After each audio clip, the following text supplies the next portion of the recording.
আৰু জনতা ভৱনত কৰ্মচাৰীৰ ৰোষত পৰিল দুটাকৈ দালাল চাকৰি দিয়াৰ প্ৰলোভনেৰে এই দুই দালালে উৎপাত চলাই আহিছিল। এই মুহূৰ্তৰ গুৰুত্বপূৰ্ণ খবৰ জনাইছো গুৱাহাটীৰ জনতা ভৱন কৰ্মচাৰীৰ ৰোষত পৰিছে দুটাকৈ দালাল দীৰ্ঘদিনে চাকৰি দিয়াৰ প্ৰলোভনেৰে লুটপাত চলাই আহিছিল আৰু অৱশেষত কাৰ্যালয়ৰ কৰ্মচাৰীয়ে কৰায়ত্ব কৰিছে দুই দালালক। দুই দালালৰ নাম মামনি আৰু মিণ্টু।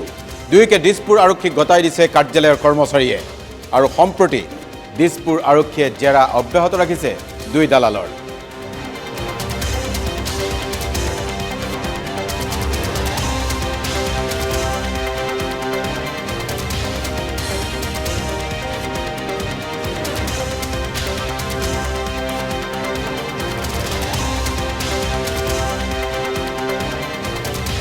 আৰু জনতা ভৱনত কৰ্মচাৰীৰ ৰোষত পৰিল দুটাকৈ দালাল চাকৰি দিয়াৰ প্ৰলোভনেৰে এই দুই দালালে উৎপাত চলাই আহিছিল।